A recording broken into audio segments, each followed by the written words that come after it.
Aujourd'hui, dans Jouissez de votre vie tous les jours, vous pouvez apprendre à vivre la vie que vous avez toujours voulu vivre.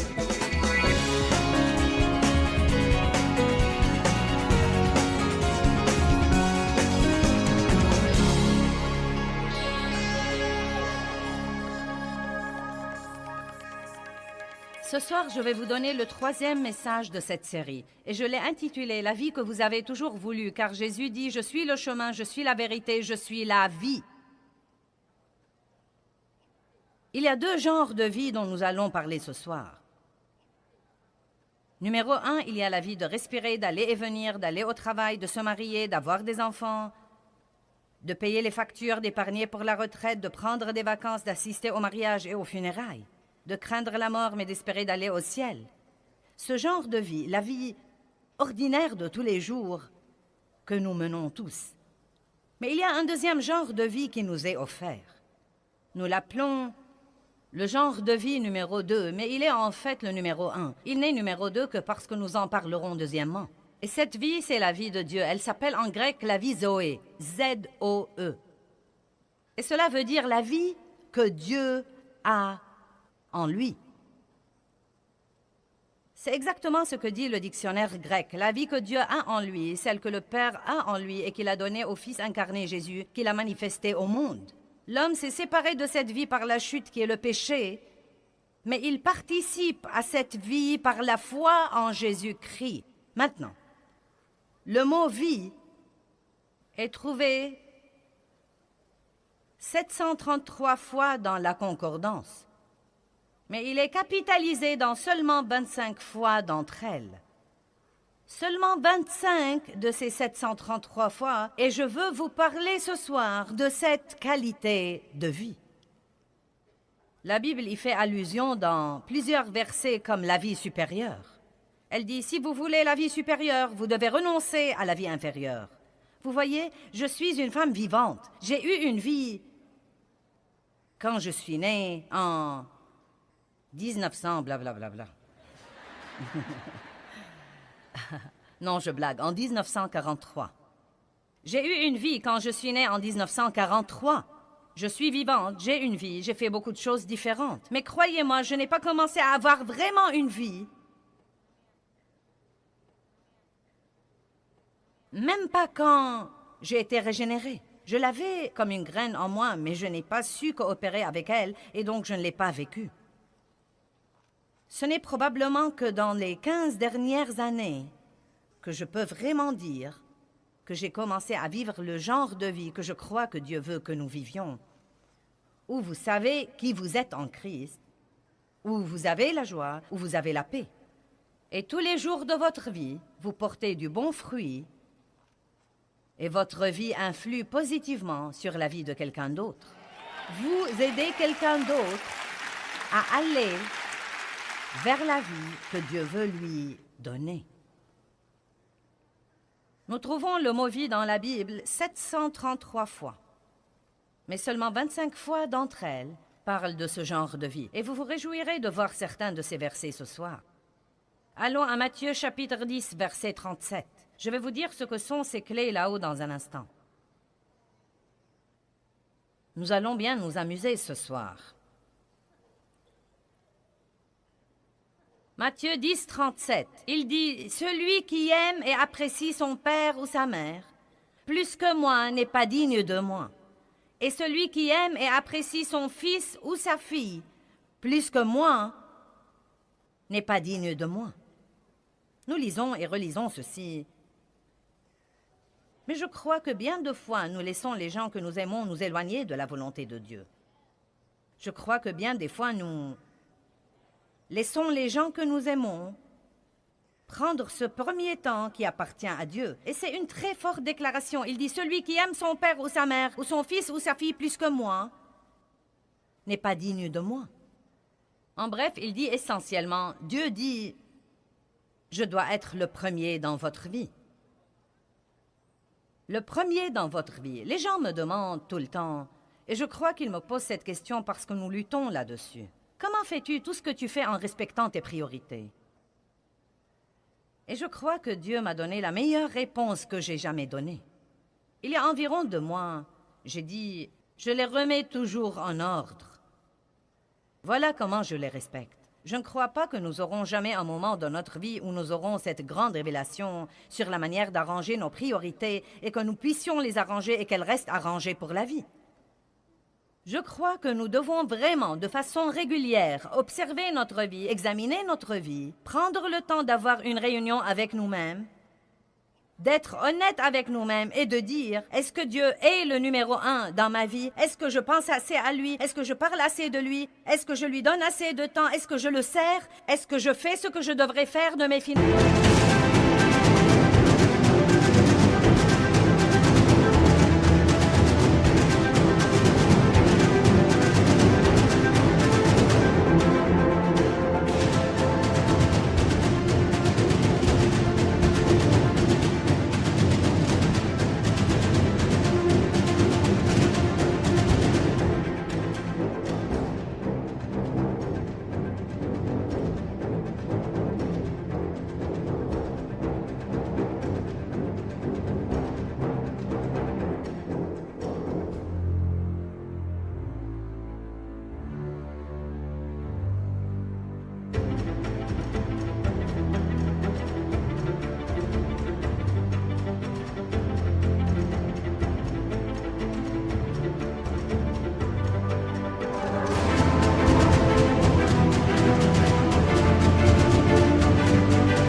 Est-ce que j'utilise mes dons et mes talents pour le servir? Nous devons nous demander de façon régulière, à quel point suis-je égoïste? Ça a eu beaucoup de succès. C'est quelque chose que nous devons examiner tout le temps. Verset 38. « Et celui qui ne prend pas sa croix et ne me suit pas, en adhérant fermement à moi, en se conformant complètement à mon exemple, j'ai dit que Jésus est venu pour nous donner l'exemple de la manière dont nous devons vivre.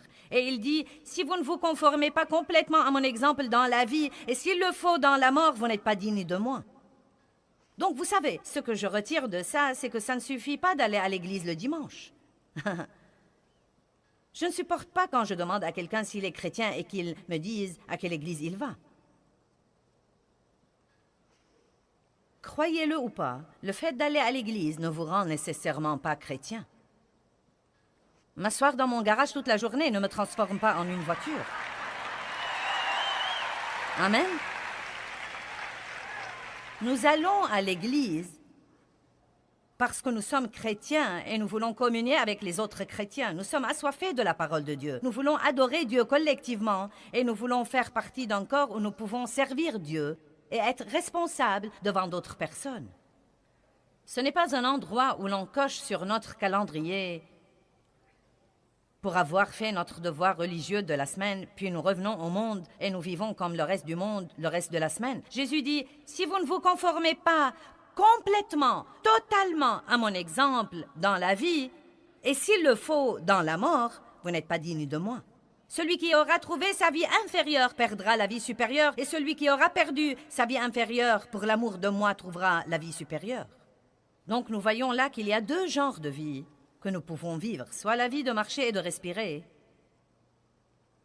cette vie où nous avons des hauts et des bas, où nous sommes égoïstes et égocentriques, où nous faisons tout ce que font tous les autres, puis nous allons à l'église le dimanche, puis nous revenons au monde et nous vivons comme le monde. Soit la vie supérieure, nous pouvons vivre la vie Zoé, la vie que Dieu a en lui, la vie de stabilité et de justice et de paix et de joie et de porter du fruit. Et cela ne veut pas dire que vous n'aurez jamais de problème, mais que vous trouverez un endroit en Christ où vous pourrez d'une façon ou d'une autre endurer les mêmes trucs que tous les autres, et rester en même temps stable, et rester dans le plan de Dieu, et continuer à servir Dieu, et ne pas faire les 100 pas tout le temps. Eh bien, je crois qu'il y a deux clés pour avoir cette vie Zoé. Deux clés. Clé numéro 1, clé numéro 2. Vous savez, certains de nos employés ont fait ces clés. Et essayez d'apprécier ces clés parce qu'il leur a fallu beaucoup de travail et d'efforts pour les faire. Elles seront posées là pendant la première moitié de l'enseignement, car je veux que vous compreniez qu'il y a des clés. Il y a des clés qui ouvrent des portes. Il y a des choses que vous pouvez faire qui vous aideront à avoir cette vie qui vous est offerte. Il y a des choses qui sont plus importantes que d'autres. Et je crois que la Bible nous le fait bien comprendre. 2 clés. Eh bien, comment est la vie inférieure? Elle est tout d'abord compliquée. Elle est remplie d'égoïsme, de frustration, de péché, de toutes sortes de douleurs. Et si vous voulez la vérité, la douleur émotionnelle est pire que n'importe quel genre de douleur physique. Avidité, culpabilité, dépendance, relations brisées, honte, manque, colère, jalousie, crainte, et la liste n'en finit pas. Chaque chrétien peut être un chrétien régénéré et toujours vivre la vie inférieure. Et pour moi, c'est la chose la plus triste au monde entier. Je sais que nous pouvons faire ça parce que je l'ai fait pendant beaucoup d'années. Et je sais que je serais allée au ciel si j'étais morte, mais je peux vous affirmer que je n'aurais jamais joui de ma vie ici et je n'aurais pas été un exemple de ce que Jésus est. Et je vous demande de comprendre ce soir qu'il ne s'agit pas que de vous seulement.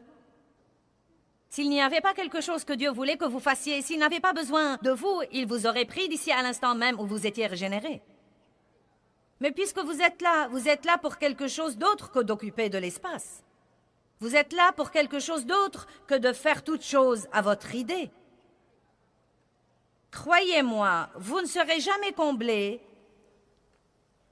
avant de fonctionner dans le but pour lequel Dieu vous a mis ici. Eh bien, comment est la vie supérieure?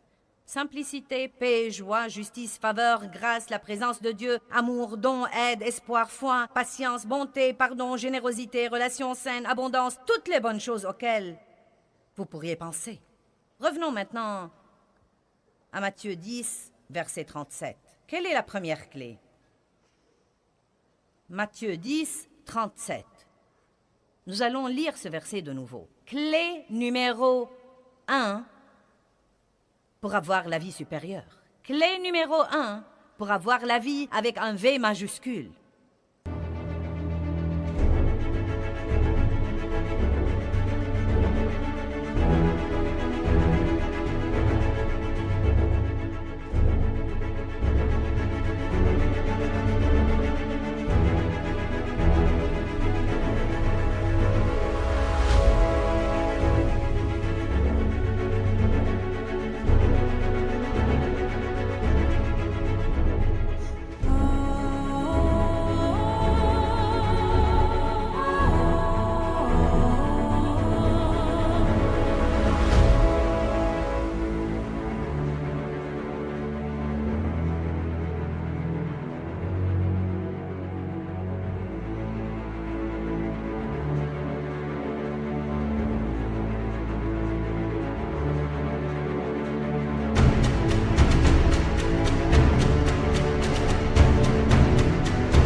Clé numéro 1 pour avoir la vie que le Seigneur Jésus est mort pour nous donner. Combien d'entre vous croient que leur vie devrait s'élever?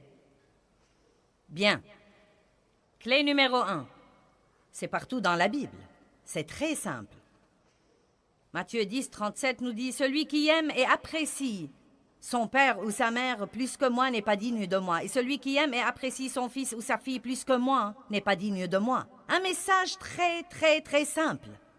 Faites passer Dieu avant tout.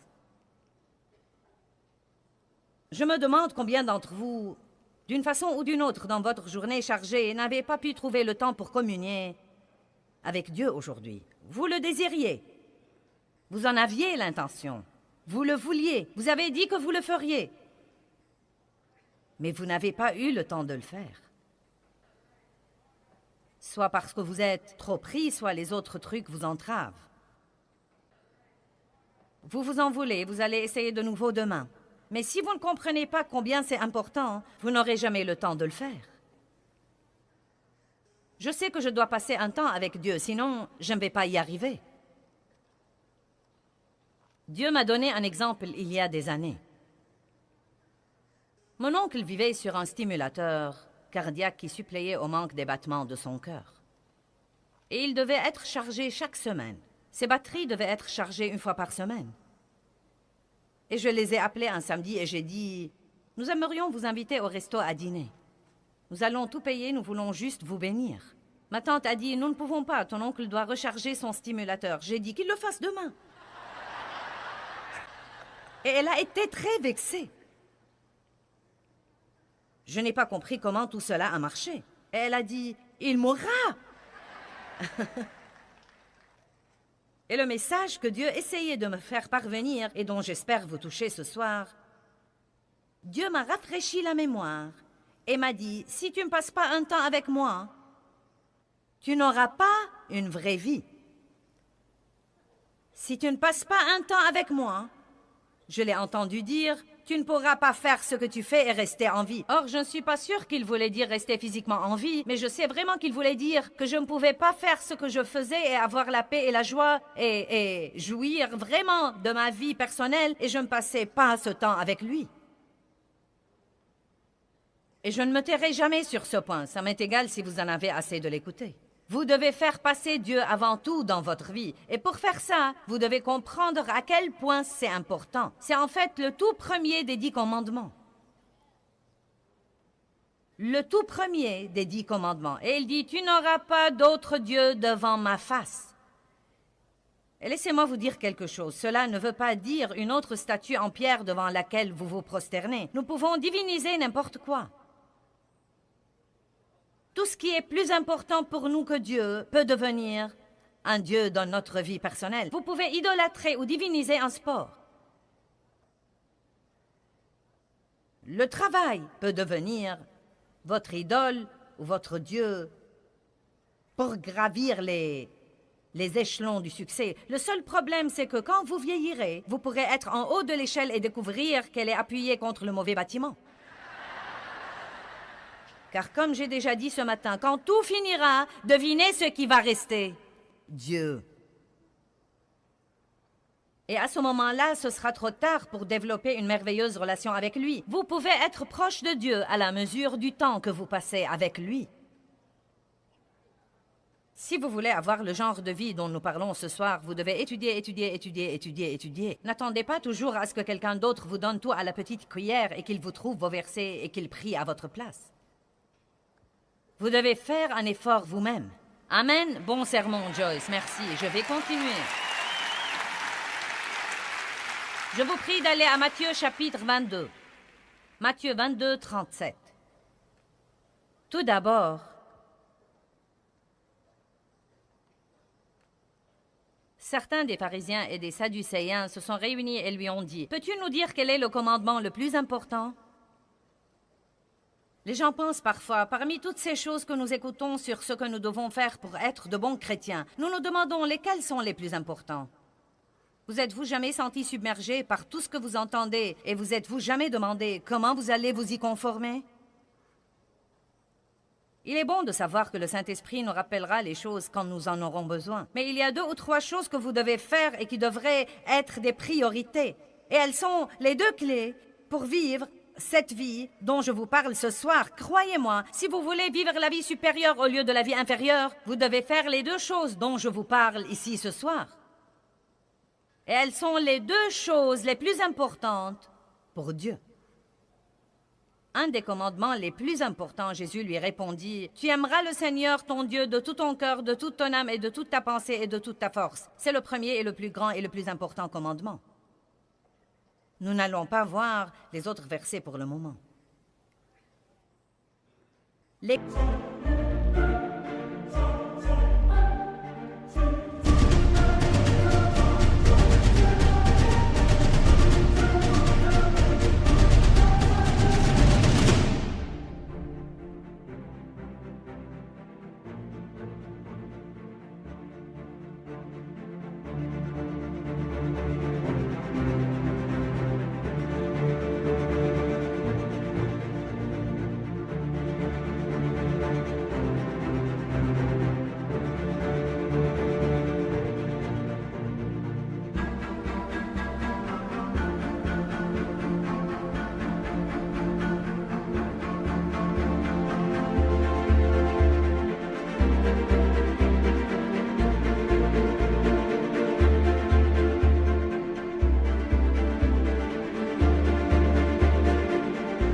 4 premiers commandements parlent de notre relation avec Dieu.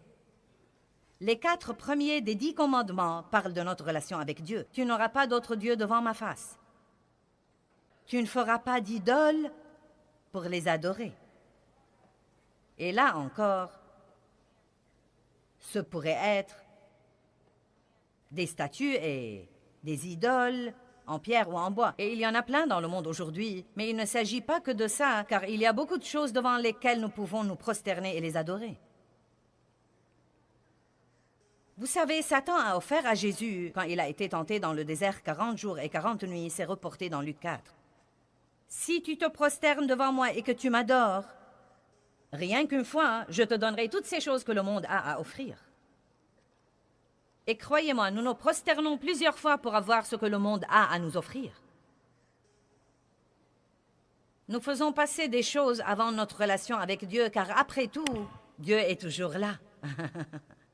Si nous ne venons pas à lui aujourd'hui, nous viendrons demain. Je me demande ce qui arriverait si nous venions à nos rendez-vous avec Dieu comme nous venons à nos rendez-vous dentaires.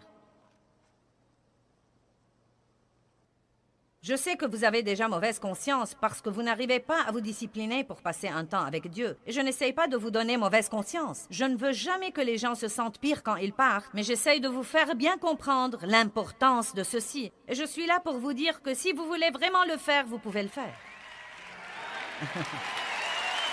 J'ai découvert dans ma vie que si l'on veut vraiment faire quelque chose, on peut le faire.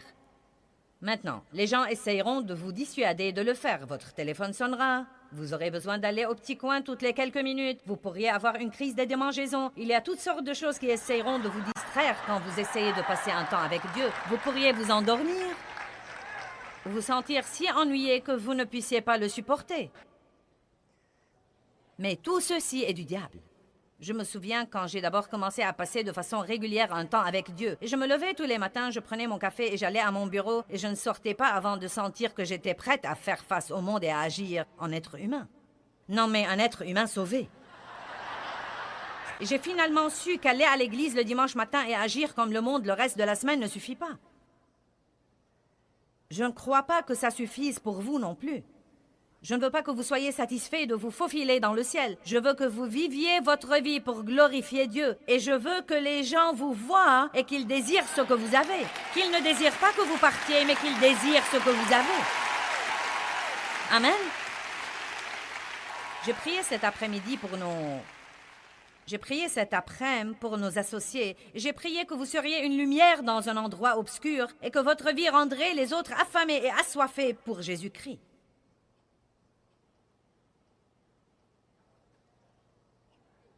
Vous devez passer un temps avec lui pour que cela se produise. Il ne s'agit pas tant de ce que vous ferez pendant ce temps-là que du fait que vous lui donniez ce temps. Quand j'ai commencé à passer un temps avec Dieu, mes enfants étaient toujours à la maison et 3 d'entre eux étaient adolescents en ce temps-là. Non, mais ils me disaient « Dois-tu rester dans ta chambre tout le temps? Ne peux-tu pas descendre, faire notre petit déjeuner? » Là venait le sentiment de culpabilité. Et finalement, j'ai réagi. J'ai dit, écoutez, vous êtes assez grand pour mettre des céréales dans un bol et y verser du lait. Et remerciez Dieu car je suis dans cette chambre. En fait, si vous êtes intelligent, vous enverrez votre mère à sa chambre. Car si votre maman ne passe pas un temps avec Dieu, vous pouvez être sûr que vous n'allez pas l'aimer quand elle en sortira. Amen. Vous devez combattre pour les choses qui demandent un investissement de temps. Dieu s'est occupé de moi au sujet de commencer à faire de l'exercice. Je n'avais jamais cru que je le ferais et que j'aurais le temps de le faire. J'en avais horreur. Je ne voulais rien soulever à part ma fourchette. Je ne voulais pas en entendre parler. Chaque fois que j'essayais de m'exercer, je faisais tomber quelque chose. Mais Dieu m'a dit que je devais le faire si je voulais être en bonne santé pendant mon trajet. Donc j'ai dit à ma fille que j'allais m'exercer et ils ont ri de moi. J'avais dit ça auparavant et je ne l'avais pas poursuivi jusqu'au bout. J'ai dit, vous pouvez rire de moi autant que vous voudrez. Je me connais très bien, je sais quand je me décide. J'étais contente qu'ils aient ri de moi, hein, car quand quelqu'un me dit que je ne peux pas faire quelque chose, cela me rend plus déterminée à le faire. Donc Dave est allé avec moi la première fois juste pour rire de moi. Ensuite, il a fini par s'inscrire lui aussi. Il a fait de l'exercice toute sa vie. Mais il a décidé de suivre un programme conçu pour lui. De toute façon, le point essentiel, c'est que quand j'ai d'abord commencé à m'exercer, on voulait que je vienne au bureau pour faire ceci et faire cela. Et je disais, eh bien, je ne peux pas faire ça. Les lundis, mercredis et vendredis, je m'exerce à 10 heures. Eh bien, veux-tu dire que nous devons maintenant essayer de tout faire à ta place? Tu peux sûrement ne pas y aller. J'ai dit non. Non, je ne vais pas le rater. Je vais le...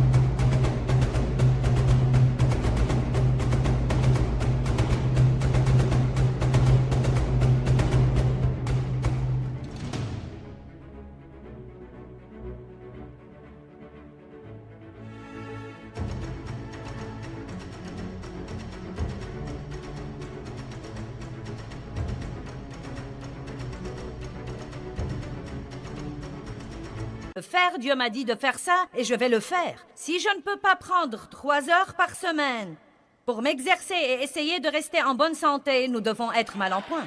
Amen. Vous voyez, tout le monde va vouloir que vous fassiez ce qui leur est convenable et ce qui les arrange. Vous m'avez entendu? J'ai dit tout le monde va vouloir que vous fassiez ce qui leur est convenable et ce qui les arrange. Et ils auront toujours un cas d'urgence chaque fois que vous essayez d'avoir du temps pour faire quelque chose que vous sentez que Dieu vous a dit de faire. La plupart de ces gens qui ont une crise dont vous devez vous occuper tout de suite, ça fait 20 ans que je vois ces crises. Et il y a de fortes chances qu'ils continueront à les avoir.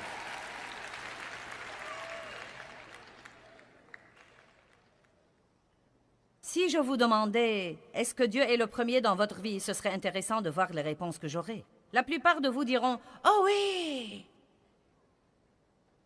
Combien pensez-vous à lui? Combien parlez-vous de lui? Comment réagissez-vous au moment des offrandes?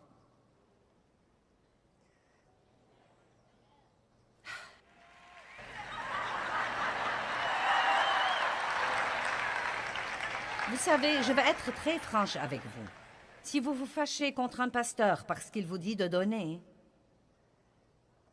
vous avez un problème. Car si vous faites ce que vous devez faire, ce qu'il dira ne devrait pas vous fâcher. Ouh! Ça s'améliore. Amen. Vous devez passer un temps avec Dieu. Clé numéro 2. Relisons Matthieu chapitre 22. Nous allons lire les versets 37 à 39. Et Jésus lui répondit, « Tu aimeras le Seigneur, ton Dieu, de tout ton cœur, de toute ton âme, de toute ta pensée et de toute ta force. C'est le plus grand et le plus important et le premier commandement. Et voici le second qui lui est semblable. Tu aimeras ton prochain comme toi-même. » Ces 2 commandements résument toute la loi et tous les prophètes. 2 clés pour avoir la vie supérieure. Passez un temps avec Dieu, aimez-le plus que toute autre chose que vous aimez. Aimez Dieu et ensuite, aimez les gens. Et puis-je vous dire quelque chose? Vous êtes dans la catégorie des gens. Cela veut dire que vous devez vous aimer aussi. Non pas d'une façon égoïste, égocentrique. Je dis toujours aux gens, aimez-vous mais ne soyez pas amoureux de vous-même. Il y a une différence. Notre enseignement principal ce soir dit de ne pas être égoïste. Donc, quand je dis « aimez-vous », je ne dis pas de vous adorer tout le temps, mais je dis en fait de vous respecter assez pour amener les autres à vous respecter. Ne laissez pas les autres vous marcher sur les pieds. Respectez-vous dans toutes circonstances. Occupez-vous de vous-même. Occupez-vous de votre santé et votre corps. Occupez-vous de votre pensée. Occupez-vous de votre vie. Faites les choses que vous aimez, parce que sinon, vous finirez par être rempli d'amertume et de ressentiment. Mais ne soyez pas le centre de votre univers.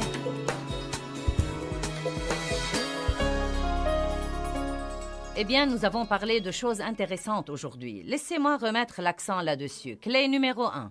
Que Dieu soit avant tout et gardez-le toujours le premier. Clé numéro 2. Aimez toujours les autres.